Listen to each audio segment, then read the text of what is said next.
नमस्कार मित्रांनो, मी हेमंत. मित्रांनो, आज बोलूया महाराष्ट्रातील राजकारणात ज्या एका चर्चेने खळबळ उडाली आहे त्या चर्चेबद्दल. ऑपरेशन टायगर हे नाव आपण बऱ्याच दिवसांपासून ऐकतोय, बऱ्याच दिवसांपासून हे चालू आहे. पण आता पुन्हा एकदा ऑपरेशन टायगर ॲक्टिवेट झाल्याची चर्चा आहे. नुसतं ॲक्टिवेटच नाही, तर या ऑपरेशन टायगरने आपला ऑरा वाढवलेला आहे, आपलं कार्यक्षेत्र वाढवलेलं आहे. आणि फक्त कुठल्या एका पक्षाशी मर्यादित न राहता त्यांनी दोन एक पक्षांवरती हल्ला करायचं ठरवलेलं आहे. आता ही चर्चा सुरू कधीपासून झाली? चर्चा सुरू बऱ्याच दिवसांपासून झालेली आहे, पण बुधवारपासनं या चर्चेने अधिक जोर पकडलाय. कारण बुधवारी थेट एकनाथ शिंदे आणि श्रीकांत शिंदे यांनी उद्धव ठाकरे यांच्या पक्षातील 9 पैकी 8 खासदारांसोबत बैठक घेतली आणि त्या बैठकीत गहन चर्चा झाल्याचं समजतंय. माध्यमांमध्ये याची मोठी चर्चा आहे. राजकीय वर्तुळात सुद्धा याबद्दल बरंच बोललं जातंय. जेव्हा प्रसार माध्यमांनी शिंदे पक्षातील आणि उबाटा पक्षातील नेत्यांना, खासदारांना संपर्क केला, तेव्हा या सर्वांनी या बैठकीबद्दल नकार दिला. अशी काही बैठक झाली नाही, अशी काही चर्चा नाही, असं काही होणार नाही, वगैरे वगैरे वगैरे बरंच बोलले. पण काहीतरी असल्याशिवाय चर्चा होत नसतात. खरंच ठाकरेंचे खासदार शिंदेकडे जाणार का? शरद पवारांच्या पक्षातील खासदार सुद्धा शिंदेच्या संपर्कात आहेत का? हे कालांतराने कळेलच. पण या चर्चा मात्र भरपूर रंगतायत. काय आहे हे ऑपरेशन टायगर? बुधवारी नेमकं काय झालं? त्या बैठकीबद्दल नेत्यांचं काय म्हणणं आहे? हे सगळं आपण या व्हिडिओच्या माध्यमातून बघणार आहोत.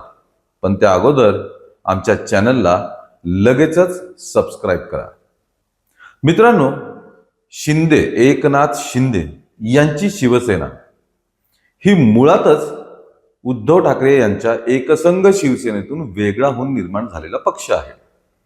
त्यामुळे पक्षात इतरांचं येणं ही काही महाराष्ट्राच्या एका पक्षात दुसऱ्या पक्षातील नेते, आमदार, खासदार, नगरसेवक येणं ही काही तशी नवी घटना नाहीये.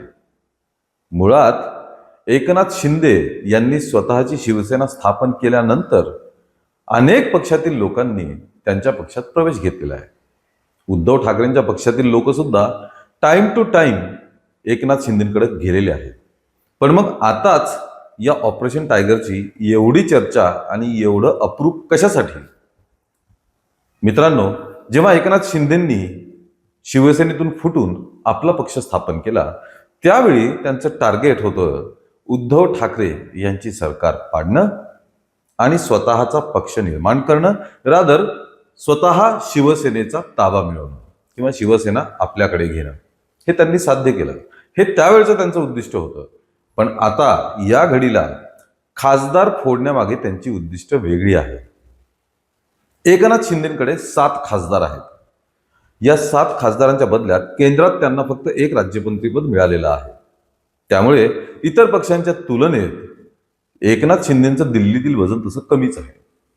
एकूणच पाहता महाराष्ट्रातील एकूण लोकसभा जागांच्या मध्ये महाविकास आघाडीचं वजन हे जास्त आहे. कारण महाविकास आघाडीमध्ये काँग्रेसचे 13, उद्धव ठाकरेंचे 9 आणि शरद पवारांचे 6 खासदार आहेत.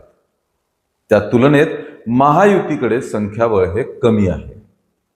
त्यामुळेच आपली ताकद वाढवण्यासाठी महायुती ही नेहमीच झगडत असते.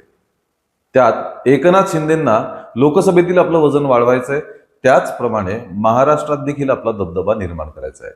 त्यामुळे त्यांनी टार्गेट ठरवलेलं आहे की शरद पवारांच्या पक्षातले किमान 6 खासदार आणि उद्धव ठाकरेंचे 6 खासदार आपल्याकडे आणायचे आणि दिल्लीतील आपलं वजन वाढवायचं.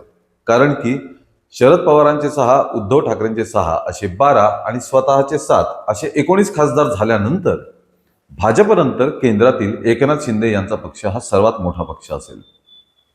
त्यासोबतच महाराष्ट्रात जेव्हा स्वतःचे 19 खासदार होतील, तर त्या 19 मतदारसंघातील प्राबल्य देखील वाढेल आणि होणाऱ्या 2029 मध्ये होणाऱ्या विधानसभा निवडणुकीत देखील त्याचा फायदा होईल. पर्यायाने शिंदेची नेगोशिएशन पॉवर वाढेल, केंद्रात कॅबिनेट मंत्रिपदाची मागणी करता येईल आणि ती मिळेल सुद्धा. आणि त्याचप्रमाणे राजकारणात महाराष्ट्राच्या असो का केंद्राच्या शिंदेचं वजन वाढेल, हे त्यामागचं उद्दिष्ट आहे. मित्रांनो, जेव्हा प्रसार माध्यमांनी ठाकरेंच्या खासदारांना या बाबतीत विचारणा केली, तेव्हा या खासदारांनी तडकाफडकी उत्तरं दिलीत. अरविंद सावंत इथपर्यंत म्हणलेत की मला उभा जरी चिरला तरी मी उद्धव ठाकरेंना सोडून कुठेही जाणार नाही. या समोर जाऊन रागारागात अरविंद सावंत यांनी कागदावरती लिहून दिलं की मी उद्धव ठाकरेंचा पक्ष सोडून शिंदेकडे कधीही जाणार नाही, त्यावर सही केली आणि प्रसार माध्यमांच्या कॅमेऱ्यासमोर तो कागद धरला. याचप्रमाणे संजय जाधव, उबाठाचे खासदार, यांनी सुद्धा म्हणलं की मी तर पुण्यात आहे, त्यामुळे अशा बैठकीबद्दल मला काहीही माहीत नाही, मी या बैठकींना गेलो नाही किंवा मला अशा कुठल्या बैठकीबद्दल सांगितलं सुद्धा गेलं नाही. त्याचप्रमाणे ओमराजे निंबाळकर यांनी सुद्धा अशा कुठल्या बैठकीचा नकार दिलेला आहे. त्याचप्रमाणे संजय देशमुख हे सुद्धा म्हणाले की मी ना प्रत्यक्षात किंवा ऑनलाईन अशा कुठल्याही बैठकीला गेलेलो नाही, किंबहुना अशी कुठलीही बैठक झालेली नाही. त्याचप्रमाणे स्वतः श्रीकांत शिंदे यांनी सुद्धा प्रसार माध्यमांशी बोलताना सांगितलं की आम्ही अशी कुठलीही बैठक घेतलेली नाही.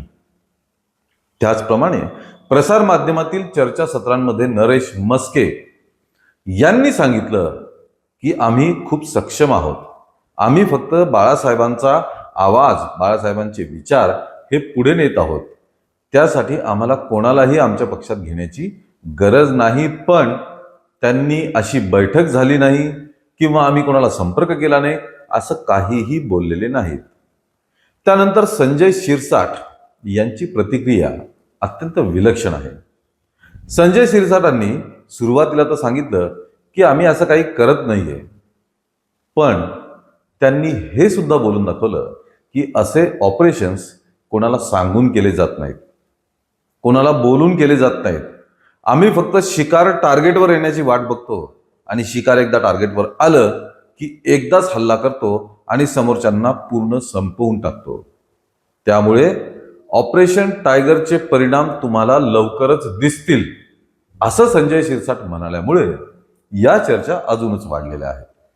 कारण एका अर्थाने त्यांनी काहीतरी चालू आहे हे नक्कीच सुचवलंय.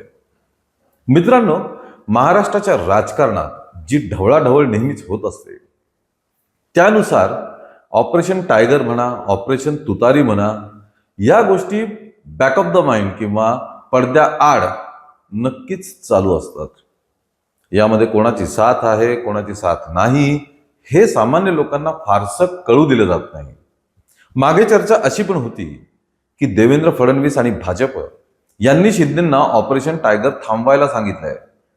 कारण फडणवीसांचं म्हणणं आहे की जर शरद पवार पक्षातील खासदार महायुतीत येणार असतील तर त्यांना शिवसेनेत, म्हणजे शिंदेच्या शिवसेनेत न घेता त्यांना सुनेत्रा पवारांच्या नेतृत्वात राष्ट्रवादी काँग्रेसमध्ये घेण्यात यावं. अर्थात फडणवीसांना सुद्धा शिंदेची ताकद, शिंदेचं प्राबल्य हे वाढू द्यायचं नाहीये. कारण शिंदेची जर बार्गेनिंग पॉवर वाढली तर भाजपासाठी ते अडचणीचं होऊ शकतं. सध्या केंद्रात शिंदे हे एनडीएचा भाग आहेत, पण त्यांची ताकद तिथे वाढली तर त्यांचं प्राबल्य महाराष्ट्रात देखील वाढू शकतं आणि ते भाजपला होऊ द्यायचं नाहीये. त्यामुळे भाजप सुद्धा या ऑपरेशन टायगर आणि ऑपरेशन तुतारीमध्ये प्रमुख भूमिका बजावताचं कळतंय.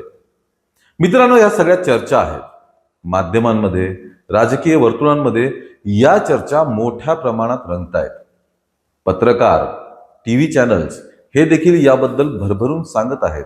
राजकीय नेते जरी याचा नकार देत असतील किंवा राजकीय नेते म्हणत असतील की असं काही झालेलं नाहीये किंवा होत नाहीये, तरी एका पक्षातील नेते दुसऱ्या पक्षात जाणं, पक्षांतर करणं हे महाराष्ट्राच्या राजकारणात काही नवीन गोष्ट नाहीये. त्यामुळे ऑपरेशन टायगर जर झालं आणि पक्षांतर ठाकरेंच्या खासदारांनी केलं तर पुन्हा एकदा मोठा राजकीय भूकंप आपल्याला महाराष्ट्रात बघायला मिळेल.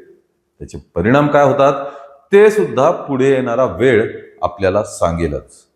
पण मित्रांनो, या सगळ्या राजकारणाबद्दल तुम्हाला काय वाटतं, तुमचं काय मत आहे हे आम्हाला कमेंटद्वारे लगेचच नक्कीच कळवा. या व्हिडिओला लाईक आणि शेअर करा आणि आमच्या चॅनलला आत्ता ताबडतोब सबस्क्राईब करा. धन्यवाद.